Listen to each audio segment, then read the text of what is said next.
Hello, আসসালামু আলাইকুম everyone. শুরু করতে যাচ্ছি সে আমার বন্দিনী। লিখেছেন তাসনিয়া হোসেন। ঈশার জন্য 5জন মেক্সিকান মহিলা গার্ড ঠিক করে। এগুলো ওর বিশ্বস্ত গার্ড। এইসব সে আগে থেকে ডিয়েগোকে বলে দিয়েছিল সব কিছু অ্যারেঞ্জ করার জন্য। তাদেরকে সব কিছুর নির্দেশনা দেওয়ার হয়। এই মেয়েকে সে চোখের আড়াল হতে দিবে না। সাফার এই কাজটার পর বীর সতর্ক হয়ে গেল। সাফার মৃত্যুতে তার কিছু যায় আসে না, কিন্তু এই মেয়ে এমন কিছু করবে এটা সে কল্পনাতেও আনতে পারে না। এজন্যই এত কিছু। সোনার খাঁচায় বন্দি করে রাখবে সে এই মেয়েকে। 5জন গার্ড রোটেশনে 24 ঘন্টা পাহারা দিবে তাকে। প্রতিটি দরজায় বায়োমেট্রিক সিকিউরিটি লক। এই লক শুধু বীর আর তার অনুমোদিত গার্ড খুলতে পারবে। এই 5জন তো রুমের ভিতর ওর সাথে থাকবে সর্বক্ষণ। রুমের বাইরের সহ পুরো বাড়ি জুড়ে হাজারো বডিগার্ড আছে। সে চায় না ঈশা সাফার মতো কিছু করুক। তার প্রতিটি পদক্ষেপ থাকবে বীরের নজরে। রাজবীর আলভারেজের সাম্রাজ্য। উত্তাল মেক্সিকোর সীমানা ঘেঁষে পাহাড়ের এক বিশাল ঢালে দাঁড়িয়ে আছে সেই ভয়ঙ্কর সাম্রাজ্য, তার প্রাসাদ। Rajbir Alvarez killing court. দূর থেকে দেখলেই মনে হয় এক বিশালকৃতি অন্ধকার দুর্গ। চারদিক ঘিরে 48 ফুট উঁচু ব্ল্যাক পাথরের প্রাচীর, টেপে অটোমেটিক গান ইনস্টল। প্রবেশের একমাত্র গেটটিতে বসানো আছে রেটিনা স্ক্যানার, ফিঙ্গারপ্রিন্ট ও ভয়েস আইডি। রাজবীর আর তার লোক ছাড়া কেউ প্রবেশের সাহসও করে না। এখানে যারা হামলা করতে আসবে তাদের মৃত্যু নিশ্চিত। কড়া সিকিউরিটি পুরো বাড়ি জুড়ে, পুরো সীমানা জুড়ে হাজার হাজার গার্ডে ঘেরা। ভেতরে ঢুকলে বিশাল পাথরের চত্বর, তার মাঝে মার্বেল ফোয়ারার মতো গাঢ় পানির প্রবাহ। সাদা কালো কন্ট্রাস্টে সাজানো পাথর ধরে এগোলে সামনে বিশাল ব্ল্যাক কাসল, যার ছাদে ঝোলানো মেক্সিকোর না বরং আলভারেজের সাম্রাজ্যের নিজস্ব পতাকা। এক কালো জেকাল ও আগুনের ফেনা। সিটিং এরিয়া থেকে শুরু করে পুরো বাড়ি জুড়ে বিলাসিতার ছোঁয়া। বীরের রুম সাধারণ কোনো রুম না, এটি যুদ্ধ, লালসা আর দুঃস্বপ্নের ঘেরা একটি অন্ধকার রাজত্ব। প্রায় 45,000 স্কয়ার ফিট বিশাল চেম্বার। সব দেওয়ালে কালো মার্বেল, কিছু কিছু জায়গায় রক্তের দাগের মতো লাল ছোপ ছোপ ডিজাইন। সিলিংয়ে ঝুলছে বিশাল চ্যান্ডেলিয়ার, না তা স্বচ্ছ কাচের না, কালো হীরের তৈরি। দেওয়ালে অস্ত্রের বিশাল কালেকশন, প্রতিটা নির্দিষ্ট কোড লক করা। 5টি সিকিউরিটি ক্যামেরা প্রতিটি কোণা কভার করে। জানালা একদম ওপরে ছোট ফাঁক দিয়ে কৃত্রিম আলোর খেলা। দরজার লক বায়োমেট্রিক, সাথে আছে ভয়ঙ্কর সাইরেন, বা একবার বাজলে পুরো প্রাসাদ লকডাউন হয়ে যায়। বীরের রুম পুরো ডার্ক থিমে সাজানো, ব্ল্যাক মার্বেল ফ্লোরিং। আলাদা ড্রেসিং কর্নার থেকে শুরু করে মিনি বার, মেডিকেল কর্নার থেকে শুরু করে সব কিছু আছে এই রুমে। বিশাল কিং সাইজের বিছানা, ব্ল্যাক সিল্কের চাদরে ঢাকা। আলিশান কালো রেশমের বিছানা, সেখানেই আছে ঈশায়া। কেন বীর সামান্য একটা মেয়েকে নিজের রুমে রেখেছে? এই নিয়ে সবার মনেই প্রশ্ন, কিন্তু প্রশ্নের মনের ভিতরে থাকলেও তা মুখে আনার সাহস কারণেই।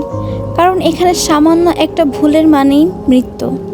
আর বীর আলভারেজ যে কি সেটা সবাই খুব ভালো করেই জানে। তার কাছে ভুলের কোনো ক্ষমা নেই। বীর একদণ্ড স্থির থাকে না। নতুন মিশনের পরিকল্পনা নিয়ে একটা মিটিং হয়, সেখানে গেছে সে। দিন দিন তার রাজত্ব বিশাল করাই তার উদ্দেশ্য। প্রথমে সিনালোয়া, তারপর গুয়াদালাহারা, ধীরে ধীরে পুরো মেক্সিকো তার নিয়ন্ত্রণে চলে আসে। কিন্তু এখন তার উদ্দেশ্য ভিন্ন। তার পরিকল্পনাটা এখন শুধু একটা দেশ পর্যন্ত না, তার থেকেও বড়। 2 দিন ধরে অজ্ঞান ঈশায়া, স্যালাইন চলছে। হঠাৎ চোখ কাঁপল, আস্তে আস্তে চোখ মেলে তাকায়। হালকা ঝাপসা আলো, মাথা ভারী, এলোমেলো চুল, চোখের কোণায় শুকনো জল। ঈশার কিছু সময় লাগে নিজের ধাতস্থ করতে। প্রথমে সে কিছুই বুঝতে পারছে না। এর কারণ কড়া ডোজের ড্রাগস, চারপাশে অচেনা গন্ধ, অচেনা দেওয়াল আর অসহ্য একটা নিস্তব্ধতা যেন ওর গলা চেপে ধরল। আস্তে আস্তে তার সব কিছু মনে পড়ে। আপু কোথায়? আমার আপু কই? আপু, আপু কোথায়? ঈশার গলার আওয়াজ ধীরে ধীরে চিৎকারে পরিণত হয়। ঈশাকে উঠতে দেখতেই গার্ডরা তাকে ঘিরে দাঁড়ায়। তাদের নির্দেশ দেওয়া আছে ঈশাকে দেখে রাখা, তার খাওয়া দাওয়া থেকে শুরু করে যাবতীয় সব কিছু, আর কোনোভাবেই যাতে নিজেকে আঘাত করতে না পারে সেদিকটা। কিন্তু যা কিছু হয়ে যাক না কেন, ওরা কেউ ঈশাকে কিছু বলতে পারবে না, তাকে আঘাত করা যাবে না, সেটা ওদেরকে আগে থেকে সতর্কতার সহিত বলা হয়েছে। তাই ওরা ঈশাকে উত্তেজিত না হতে বলে। কিন্তু ঈশায় কারোর কথায় ধ্যান নেই। আপু, আপু, আমার আপু কোথায়? ওর কষ্টে যেন ছিঁড়ে যাচ্ছে। বুক ফেটে কান্না আসছে না, শুধু এক প্রকার আর্তনাদ। শরীরটা কাঁপতে থাকে ঈশার। তার ভাই আদ্রিয়ানের কি হবে? ফুফাফুফির কি অবস্থা? ছোট দাদা ভাই যে আপুকে ছাড়া একটা মুহূর্ত থাকতে পারে না, সে কিভাবে বাঁচবে তাকে ছাড়া? চোখের সামনে ভেসে ওঠে সাফার রক্তে রঞ্জিত শরীরটা, আর তাদের সেই নির্মম পরিকল্পনা। শরীরে স্লাইন ঢোকানো ছিল ঈশার পাশে মেডিকেশন ট্রে। সে একটানা স্লাইন ছিঁড়ে ফেলে, ক্যানোলাটা টান দেয়। সূচ বের হতেই হাত থেকে রক্ত ঝরতে থাকে। এভাবে অতিরিক্তভাবে টান পড়ায় হাত অনেকটাই কেটে যায়। এত রক্ত দেখে একজন গার্ড দ্রুত এগিয়ে আসে। ঈশাকে ধরতে নিলে সে ছিটকে সরে যায় দূরে। তোমরা কে? কোথায় এনেছো আমায়? আপু কই? আমি বেরোতে চাই, আমাকে বেরোতে দাও। চারদিকে 5 জন নারী গার্ড ছায়ার মতো ঘিরে দাঁড়িয়েছে। আবারও একজন এগিয়ে এসে শান্ত করার চেষ্টা করতেই ঈশা রেগে পাশ থেকে ট্রেটা নিয়ে আঘাত করে তাকে। গার্ডটা ছিটকে পড়ে। সাফার ওই নিস্তেজ দেহ, ওর সাথে হওয়া ঘটনা সব কিছু ঈশাকে জ্ঞান শূন্য করে দিচ্ছে। পাগল হয়ে যাচ্ছে সে। সাফা আর নেই, এই কথাটা সে মেনে নিতে পারছে না। সে কি করছে সেটা সে নিজেই জানে না। এক কোণে থাকা ছোট ফল কাটার ছুরিটা চোখে পড়ে ঈশার। সে এক লাফে গিয়ে সেটি তুলে নেয়। কাপা হাতে ধরে ছুরির মাথা ওর নিজের শরীরের দিকে। আমায় যেতে দাও, নয়তো আমি নিজেকে শেষ করে ফেলবো। গার্ডরা ভয় পেয়ে যায়। এই মেয়ের কিছু হলে তাদের বস তাদেরকে ছাড়বে না। একজন গার্ড পেছন থেকে ঈশাকে ধরে ফেলতেই সে ছুরি ছুঁড়ে মারে একজনের দিকে। সামান্য আঁচড় লাগে তার গালে, তবুও রক্ত পড়ে। ধস্তাধস্তি শুরু হয়ে যায়। ঈশা নিজের সর্বোচ্চটা দিয়ে চেষ্টা করছে তাদের সাথে লড়াই করার। ধস্তাধস্তির মাঝে হঠাৎ ঈশার মাথার দেওয়ালে বাড়ি খায়। ছিটকে পড়ার মতো গিয়ে ধাক্কা খাওয়ার সাথে সাথেই ফেটে যায় মাথা। ঈশার চোখের পানি আর রক্ত একসাথে গড়িয়ে পড়ে। শেষমেশ একজন গার্ড এসে ঈশাকে ইঞ্জেকশন পুশ করে দেয়। চোখ জল করে ওঠে ঈশার, আবার নিভে যায়। আস্তে করে বলে ওঠে একবার, আপু। ওরা সবাই ধরাধরি করে ঈশাকে বিছানায় নিয়ে গিয়ে শোয়ায়। সাথে সাথে ডাক্তার ডাকা হয়। ডাক্তার এসে ড্রেসিং করে, হাতে মাথায় ব্যান্ডেজ করে দেয়। বাইরে থেকে ফিরে এসেছে ভিড়। কালো স্যুট, চোখের সানগ্লাস। আন্তোনিও দৌড়ে এসে ভীরকে জানায় সব কিছু। ভীরের হাতের মুঠো শক্ত হয়ে আসে। সে দৌড়ায় না, সোজা কমান্ড রুমে গিয়ে সিসিটিভি ফুটেজ চালায়। ভীর গম্ভীর চোখে সব কিছু পর্যবেক্ষণ করে। স্যুটের পকেটে হাত, ঠোঁটে সিগারেট, চোখে আগুন। ডিয়েগো বলে ওঠে, ভীর, সি ওয়েন্ট ম্যাড। গার্ডদের আঘাত করেছে, নিজেকেও আহত করেছে। রাজবীর থেমে যায়, চোখে ধীরে ধীরে সংকুচিত হয়। ঠান্ডা কণ্ঠে বলে, আমরা এখানে একটা মেয়েকে কেউ সামলাতে পারে না, তাহলে কি দরকার এদের? সে কমান্ড রুম থেকে বেরিয়ে আসে। আদেশ দেয় ওই সময় ওইখানে থাকা সব গার্ডকে সামনে আনার জন্য। ঈশার রক্ত মাখা মুখ, চোখের জল, আর এক ঝাঁক গার্ড তাকে চেপে ধরেছে। সব কিছুই দেখেছে বীর। রাজবীর গর্জে ওঠে, সামান্য একটা মেয়েকে দেখে রাখতে পারবে না? এদেরকে কি দেখে রেখেছ? ওরা এতজন থাকা সত্ত্বেও এটা কিভাবে হয়? ডিয়েগো কিছু বলে না, মাথা নিচু করে আছে। সে ভাবেনি এইটুকুন মেয়ে এত কিছু করবে। নিকো হেসে বলে ওঠে, ওর বোনের যে ছাদ ছিল, ওকে তুমি এত হালকাতে কেন নাও ব্রো? আফটার অল ওরা 2 জন বোন, সেম তো হবেই। বীর নিকোকে ইশারা করে। নিকো বুঝে যায় কি করতে হবে।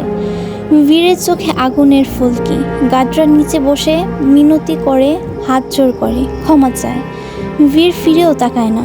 নিকো একে একে গার্ডদের সামনে দাঁড়ায়। প্রথমে একজনকে কপাল বরাবর গুলি করে, দেওয়ালে গায়ের রক্ত ছিটকে পড়ে তার। তারপর বন্দুক হাত থেকে ফেলে দিয়ে বলে, এটাই কেন জানি আমি মজা পাই না। বাকিরা পালাতে চাইলে ওদেরকে আটকানো হয়। দ্বিতীয় জনের গলায় ছুরি চালিয়ে দেয় নিকো। গলায় রক্ত ফিনকি দিয়ে বেরিয়ে আসে। চিৎকার করার সুযোগটুকুও পায়নি সে। তৃতীয় জন কান্না করছিল। নিকো তাকে হেসে জিজ্ঞেস করে, ভয় পেয়েছ? বলেই তার মুখের ভিতরে রক্ত মাখা ছুরি ঠেসে দেয়। ছুরি ঢুকে যায় মুখের ভেতর। নিচে গলা কাটা মুরগির মতো ছটফট করতে থাকে সে। একটু পর আস্তে আস্তে নিস্তেজ হয়ে যায়। ওদের রক্তমাখা নিথর সুরে দেখে স্বস্তি পায় বীর। এতক্ষণ পায়ের উপর পা তুলে বসে দেখেছিল সবকিছু। নিকোর কার্য সমাপ্ত হলে বীর উঠে দাঁড়ায়। ওদের শরীরটাকে পা দিয়ে ভিড়িয়ে চলে যায় হেঁটে ওপরে। বীর দরজার কাছে পৌঁছানোর সাথে সাথেই একজন গার্ড দরজা খুলে দেয়। বীর ভেতরে ঢোকে। সে ঢোকার পর দরজা অটোমেটিক বন্ধ হয়ে যায়। বীর আসছে শুনে রুমের ভেতর থাকা একজন ডাক্তার আর দুজন নার্স সবাই বেরিয়ে যায়। রুমের মাঝখানে বিছানায় শুয়ে আছে ঈশায়া। ঈশা তখন অজ্ঞান। মস্তিষ্ক অতিরিক্ত চাপ পড়ার কারণে তাকে ঘুমের ইঞ্জেকশন দিয়ে ঘুম পাড়িয়ে রাখা হয়েছে। শরীর নিস্তেজ, রক্তে ভেজে চুল, কপালে কাটা দাগ, ঠোঁটের কোণে জমাট বাঁধা রক্ত, সব মিলিয়ে তাকে লাগছিল এক বিষণ্ণ পরী। বীর ধীরে ধীরে এগিয়ে আসে। তার কালো গ্লাভস পরা হাত স্পর্শ করে ঈশার রক্ত মাখা ঠোঁটের তিল। রুক্ষ হাতের স্পর্শে হালকা কেঁপে ওঠে ঈশায়া, কিন্তু নিস্তেজ শরীর সে কিছুই ঠাউর করতে পারছে না। বীরের চোখের দৃষ্টি ঘোলাটে। হাতের চাপ জোরালো করে বীরের আঁকড়ে ধরে ঈশায়ার গাল। কানের কাছ থেকে হাত নিয়ে ঘাড়ে চাপ প্রয়োগ করে মুখ উঁচায়। তুমি জানো না মেয়ে, তোমার এই তেজ আমার এখানে চলবে না। এটা আমার রাজত্ব। এখানে যা হয় আমার ইশারায় হয়। তোমাকে আমার বশ্যতার স্বীকার করতেই হবে। আমার মতো করেই চলতে হবে। আমি বাধ্য করব তোমাকে। তুমি যত জেদ ধরবে আমি ঠিক তোমাকে ততটাই বাধ্য করব। বীর ঈশার কপালের কাটা জায়গায় আঙুল রাখে। ছোট শরীরে অনেক জায়গায় কাটা ছেঁড়ার দাগ। এই দাগ আমার, এই যন্ত্রণা আমার, এই দেহ আমার। তোমার কান্না আমার, তোমার ঘুম আমার, সব আমার নিয়ন্ত্রণে। সে ধীরে ধীরে ফিস ফিস করে বলে, তুমি পালাতে পারবে না ঈশায়া জারিন। আমি তোমায় খুঁজে এনেছি, বন্দি করেছি। আমার যেটা চোখ পড়েছে সেটা আমি হাসিল করেছি, প্রয়োজনে ছিনিয়ে এনেছি, কিন্তু আমি আমার করেছি। নিকর তখনকার বলা কথা মনে হয় বীরের। আমার গার্ডদের আঘাত করেছো তুমি, হেসে ওঠে বীর। তোমাকে তো আমি ভীতু মনে করেছিলাম, কিন্তু না, তুমি তো দেখছি তোমার বোনের মতোই সাহসী। কিন্তু আফসোস, বেবস, এই সাহস আমার সাথে চলবে না। নিজের চোখেই তো দেখলে তোমার বোনের পরিণতি। কিন্তু না, তোমার সাথে এরকম কিছু হবে না, সেই গ্যারান্টি তোমাকে আমি এখন দিতে পারি। ডিয়েগো চিৎকার করে ডেকে ওঠে বীর। ডিয়েগো তৎক্ষণাৎ ছুটে আসে। কাল থেকে এই ঘরের সামনে নতুন গার্ড আসবে, আর অস্ট্রেলিয়ান স্পেনের ফোর্সের 2 নারী, আর ট্রেন্ড 10 জন গার্ড, অবশ্যই মেয়ে। ওর যাবতীয় কিছু দেখাশোনা করার জন্য সাথে থাকবে 24 ঘন্টা লাইভ মনিটরিং।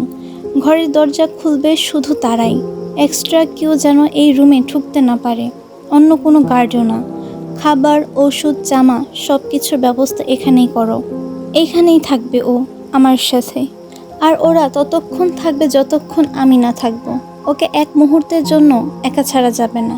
আর একটা কথা মনে রেখো ডিয়েগো, ওদেরকে ভালোভাবে বুঝিয়ে দিও, যদি ওর শরীরে আমি আর এক ফোঁটা ক্ষত দেখি, আমি সব কিছু পুড়িয়ে ছাই করে দেব।